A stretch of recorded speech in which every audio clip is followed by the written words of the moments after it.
شب برات کی فضیلت شریعت محمدیہ صلی اللہ علیہ وآلہ وسلم سے ثابت ہے۔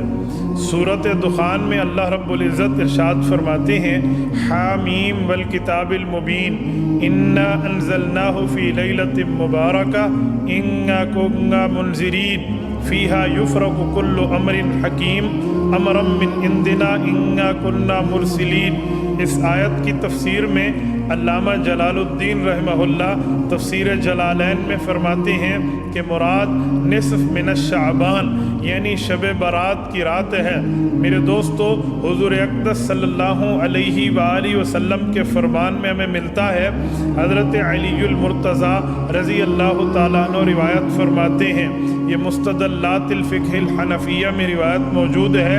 حضور اقدس صلی اللہ علیہ وسلم نے فرمایا کہ جب 15 شعبان المعظم کی رات آئے، قوموا لیلہا وصوموا یومہا، اس کے رات کو عبادت کرو اور اس کے دن کا روزہ رکھو۔ اس روزے کی فضیلت احادیث پاک میں موجود ہے۔ اس طرح اور بھی احادیث سے پتہ چلتا ہے، شعبان المعظم میں رسول اللہ صلی اللہ علیہ وسلم کثرت سے روزے رکھا کرتے تھے، تو 15 شعبان یہ بھی ایک عظمت والا دن ہے۔ اس میں بھی اللہ کے رسول صلی اللہ علیہ وسلم سے روزہ ثابت ہے اور ہمیں اس کا روزہ رکھنا چاہیے، اس کا اہتمام کرنا چاہیے۔ امام اہل سنت والجماعت حضرت مولانا محمد سرفراز خان صفدر رحمہ اللہ فرماتے ہیں، کتنے سالوں سے میرا معمول ہے، الحمدللہ اس روزے کو میں رکھتا ہوں۔ ہاں، اس روزے کو فرض نہ سمجھیں، واجب نہ سمجھیں، ضروری نہ سمجھیں۔ جو بندہ نہ رکھ پائے اسے مورد الزام نہ بنائیں، لیکن شریعت سے یہ بات ثابت ہے۔ جگہ اور زمانے کی تبدیلی سے حکم بدل جاتا ہے۔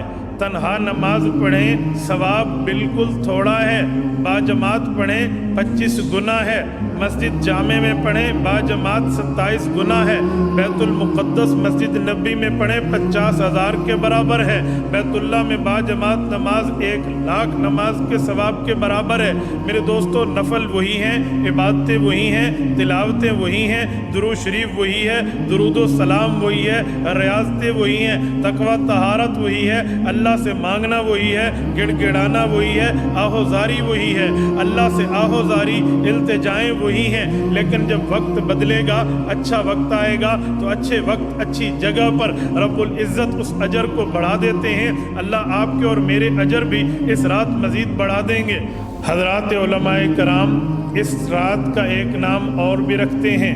ایک نام تو لیلۃ البرات ہے، جہنم سے آزادی۔ ایک رات اس کا ایک نام لیلۃ السق ہے، دستاویز دینے والی رات، رجسٹر دینے والی رات۔ کیا مطلب؟ تقدیر کے محل میں اللہ رب العزت کے فرشتے جاتے ہیں، پچھلے سال کا مکمل شدہ رجسٹر جمع کراتے ہیں، اگلے سال کے احکام کا رجسٹر لے لیتے ہیں اور اس کے مطابق پھر اگلا سال گزارتے ہیں۔ گویا یہ بجٹ پیش کرنے کی رات ہے۔ فرشتوں کو اس رات اگلے سال کا بجٹ مل جاتا ہے، کتنے بندوں نے فوت ہونا ہے، کتنے کے ساتھ آپ نے کیا سے کیا معاملات کرنے ہیں، وہ بھی اس رات پیش ہو جاتے ہیں۔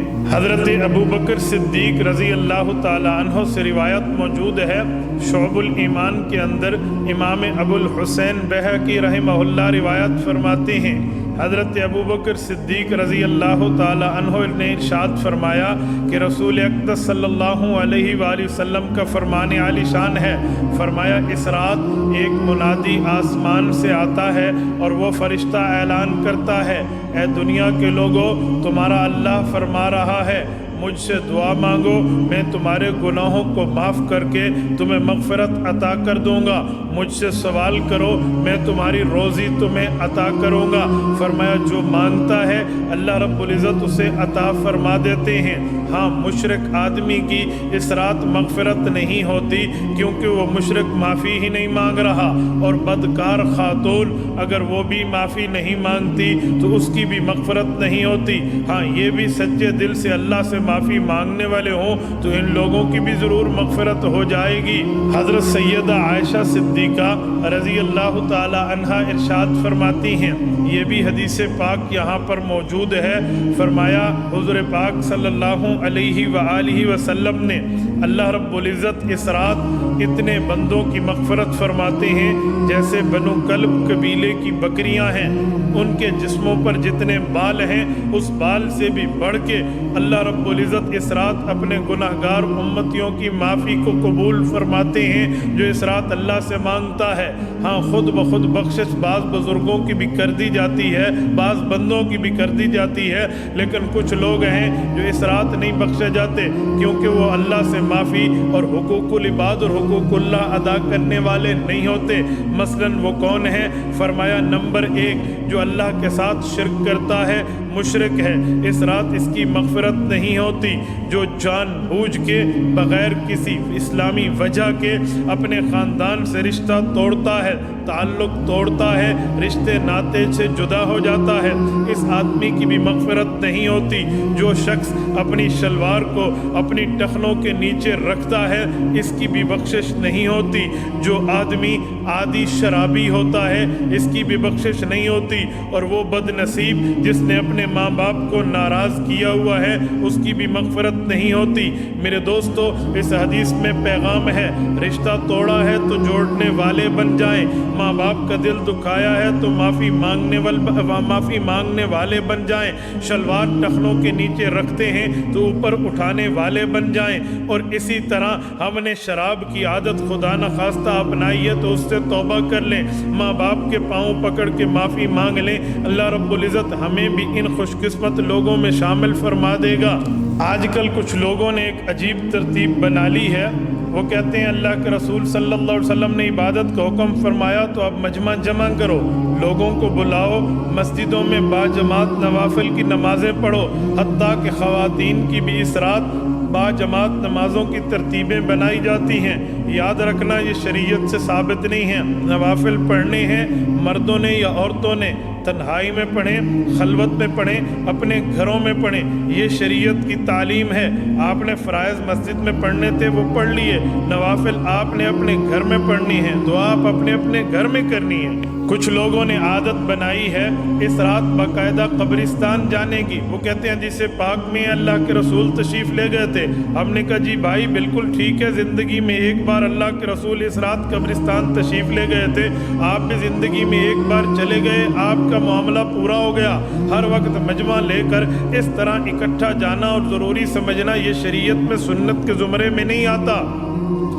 کچھ لوگ ان راتوں میں باقاعدہ جلوے دکھاتے ہیں، حلوے اور مانڈے بناتے ہیں، پتہ نہیں کیا سے کیا معاملات کرتے ہیں، یہ اور ضروری سمجھ کے کہتے ہیں دین کا حصہ ہے۔ اس طرح کسی کام میں دین کی اجازت اور دین کے حصے موجود نہیں ہیں۔ ہمارے بزرگان دین اس رات باقاعدہ دعائیں ارشاد فرماتے ہیں۔ حضرت نفیس الحسینی رحمۃ اللہ تعالی علیہ بہت بڑے شیخ طریقت ہیں، انہوں نے فرمایا مجھے بزرگوں کے واسطے سے خصوصاً محبوب سبحانی ذل رحمانی حضرت شیخ عبد القادر جیلانی رحمہ اللہ کے واسطے سے ہمیں یہ دعا ملی ہے، جو بندہ اس دعا کو پڑھے اور اس کے ساتھ ایک عمل کرے، اس رات یعنی صبح 15 شعبان ہوگی، 14 شعبان ختم ہو، مغرب کی نماز کے بعد عشاء کی نماز سے پہلے یہ عمل کر لیں، اللہ آپ کو نجات عطا فرمائے گا۔ نمبر 1 سورۃ یاسین پڑھیں اور اس کے بعد یہ دعا پڑھیں، دعا آپ کے اسکرین پر آ جائے گی، آپ اس کو سن لیں۔ اللہم یا ذا المن ولا یمن علیک، یا ذا الجلال والاکرام، یا ذا الطول والانعام، لا الہ الا انت ظہر اللاجئین وجار المستجیرین وامان الخائفین۔ اللہم ان كنت كتبتني عندك في الكتاب شقيا أو محروما أو مطرودا أو مقترا علي في الرزق فامح اللهم بفضلك شقاوتي وحرماني وطردي وقتال رزقني وأثبتني عندك في الكتاب سعيدا مرزوقا موفقا للخيرات فإنك كنت وقولك الحق في كتابك المنزل على لسان نبيك المرسل صلى الله عليه وعلى آله وسلم۔ يمحو الله ما يشاء ويثبت وعنده أم الكتاب إلهي بالتجلي الأعظم في ليلة النصف من شعبان المكرم التي يفرق فيها كل أمر حكيم ويسرم أن تكشف عنا من البلاء ما نعلم وما لا نعلم وما أنت به أعلم إنك أنت الأعز الأكرم وصلى الله على سيدنا محمد وآله وأصحابه وسلم. جب یہ دعا پڑھیں اللہ سے لمبی عمر مانگیں، عافیت و صحت والی مانگیں، پھر سورت یاسین پڑھیں، پھر یہ دعا پڑھیں، پھر اللہ رب العزت سے مانگیں اے میرے مولا مجھے بلاؤں سے، وباؤں سے، تکلیفوں سے بچا لے، پھر سورت یاسین پڑھیں، پھر اللہ رب العزت سے مانگیں اے میرے مولا مجھے دنیا میں اپنے علاوہ کسی کا محتاج نہ بنا، اپنا در کا بھکاری بنا، در کا منگتا مجھے نہ بنا. پھر اس کے بعد یہ دعا پڑھیں 3 بار سورت یاسین، 3 بار یہ دعا اور 3 بار یہ دعائیں، اور یہ درمیان میں اس نیت سے مانگتے بھی رہیں اللہ رب العزت آپ کی زندگی بدل دیں گے. یہ دعا بھی دیکھیں اور اس کا ترجمہ بھی سنیں. أعوذ بعفوك من عقابك وأعوذ برزاك من سخطك وأعوذ بك منك جل وجهك لا أحصي ثناء عليك أنت كما أثنيت على نفسك. اس کے علاوہ ہمارے بزرگوں کی ترتیب میں یہ بات بھی ثابت ہے. سیدہ عائشہ صدیقہ رضی اللہ عنہا ارشاد فرماتی ہیں رسول اقدس صلی اللہ علیہ وسلم نے ارشاد فرمایا عائشہ یہ دعا کے کلمات مجھ سے سیکھ لو، جبرائیل امین کے واسطے سے اللہ نے مجھے یہ الفاظ دیے ہیں، یہ دعا بھی آپ پڑھیں.